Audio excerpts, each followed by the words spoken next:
Alright, so here's the start of the video. Nothing happens for the first 29 seconds. So I'm just going to introduce myself. This is me reviewing the first episode of all live Pink Windmill Emu stuff. I'm going to go through, pick the things I think are interesting to talk about. And yeah, so cool. Let's get started right now. Alright, so here's the beginning of the video, and Rod walks in. When I first saw this, the bird was really weird looking. It's the emu. I had never seen this in my life. I never seen it on TV when I was a kid, because of course I was a Canadian kid, so didn't grow up with this at all. But you know, it's just really weird. That's all I can say. But it's weird in a good way. It's harmless fun. You know, it's all whatever. There's some of the Pink Windmill kids in the background there. Sarah's there. I think Sarah's pretty cool. She's pretty cool. I like her. Yeah, so the bird apparently attacks people a lot. That's one of the things he does.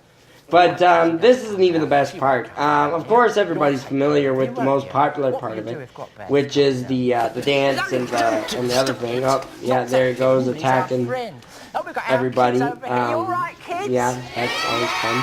Here he is over here, snoozing with the kids. You know, that kid looks creeped out, but whatever. Anyway, yeah, so I'm just gonna skip ahead and go right to the dance. I think that's the part everybody knows and would like to see. So yeah, I'm gonna skip right to the dance. So let's do that. We're gonna meet the kids. Katrina, there she is. There's Hugh.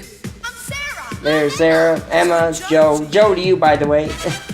You all know how it goes. People have seen this video hundreds of thousands of times. Spencer, Lorraine, there's Anthony doing his finger pointing, Debbie and Abby, and Debbie with her long ass thumb. You know, you got pretty good dance moves. For young kids.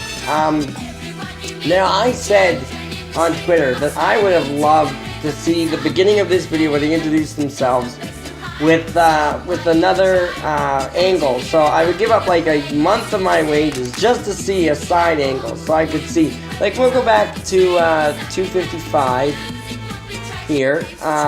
Let's see. Yeah, 255. Now she puts her hand on her side, and she's like doing this. It looks like a 1984 version of twerking. And, yeah, there they are, jumping again, introducing themselves. Look, Debbie looks so happy. But I wish I could see it from a side angle, because I'd love to see what kind of dance she was doing. It's so odd looking, but, like, could it be a precursor to twerking? I don't even know. They could kick pretty high. I can't even kick that high. And, like, I'm old, and these are just kids, so that's kind of depressing. But, yeah. You know, and I love how they're wearing all the leg warmers. Even the guys are wearing the leg warmers.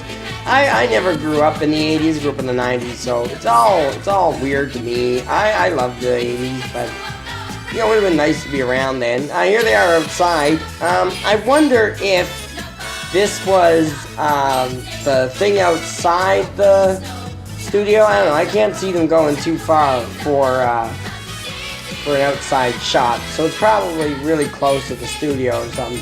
You know, they don't want to travel too far, but yeah. So anyway, upcoming now is Joe's amazing dance solo with all the other people. Sarah's in it and stuff. Look at him just shaking his thing, doing all that stuff. They're all around him. He's got all and it's all women's. Like, talk about popular, eh? And then they're all like, worship me, and they're all like, yes, and then Hugh, you know, he doesn't get surrounded by any women. That's kind of depressing. He's got such a good boy. Oh, Katrina comes in to do the splits and stuff. So that's pretty nice, I guess.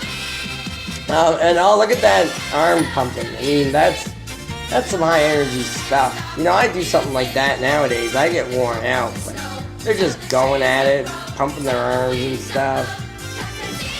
High energy, I tell you. This doesn't look too safe, riding on the tops of the bikes. you know, I mean, hit a bump and the poor girls could fall off. But, you know, I guess that didn't happen, so. There's a tape glitch here, but, yeah. What really weirded me out was the fact that Rob looks at the camera all funny, and I'll show you that. Yeah, like right there. Anyway, so I'm gonna cut this. Well, I guess I could talk about grot bags for a minute or so. Right? She's saying, calling them brats, which is weird because you know people insulting kids in the '80s, I guess. She's an odd character. I'll talk about her more throughout the thing. I don't want this video to be too long, but yeah, I'm gonna cut to where she talks about Redford because I'd really like to talk about that barrel of oddness. But yeah, so let's get down to talking about Redford. Yeah. So she turns him on, and he's speaking. I mean, his voice really struck me as weird. I mean, you just listen to him. He's talking about his limp arm. If that's not a innuendo, I don't know what is. Oh, you know, do you understand, you sardine can? And your new assistant. Well, your new assistant's a little flamboyant. I mean, in the end thing, he talks about how dirty the place is and talks about bloomas. I say it like that because that's how he says it. You know, and look at, he does almost a hover hand and... Oh, jeez. And, you know, he became one of the favorites. I mean, I mean, it's obvious to see he's probably likable. Kids back in the 80s probably had no idea that he sounded like he does. But, I mean, come on. In 2017, you know what he sounds like. There's a bad pun. Redford really is a bad name for a robot. Especially when he makes that painful pun with it. Robot Redford. Like... silly. I mean, that actually got a laugh. That's more surprising than anything. But, yeah, so they decide to go down to the Pink Windmill on some hovergrot thing. So weird. Yeah, see, he's talking about all the stuff, service and stuff, and then here he goes. He's like, don't burst your bloomers. Oh, so bad.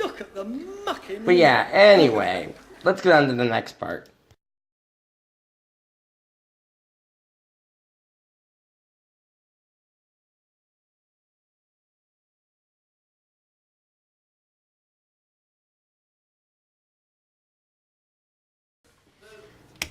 Now here's Debbie, and she's talking about grot bags and how she's gonna fail and everything, but not worrying about that.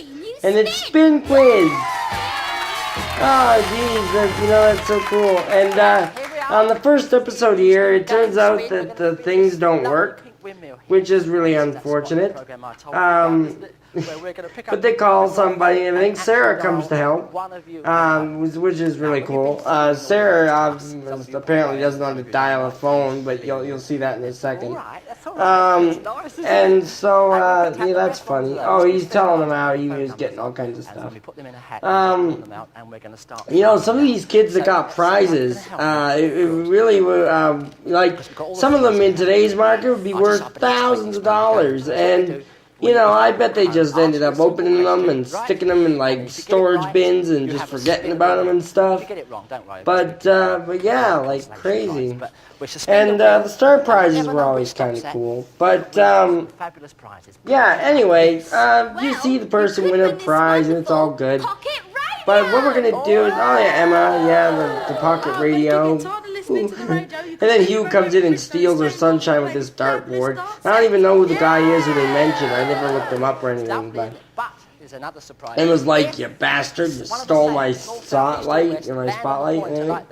Anyway, I'm gonna skip to the other part where we get the post office, because that's the funnest part.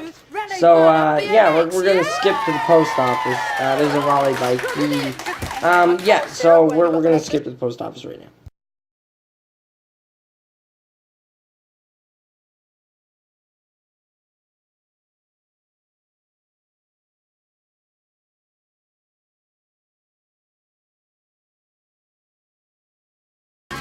So here's the Pink Windmill post office. And there's Katrina and Joe letters you sent us are they sorted out. hosted And all the the post letters office and for a people's while. go in one bag, and requests for Just telling them photographs what bags and things autographs go another. in and everything. While we're on that subject, And now here's one from Joe's you, got a Joe. love letter with hearts all She wants over it an and autograph stuff. with all kisses on the bottom Oh, of it. jeez. That's so lame. Anyway, in this bag is And now they're requests talking for about us to go and someone do something going, particular. I guess it's cool that Rod and Mimi went to places to do stuff. I never really liked them. They were all kinds of weird and stuff. But, I'm not going to show the segment where they went anywhere because I think it's kind of lame. So, yeah, so Joe's telling them what happened, and then I'm going to just skip that, and yeah.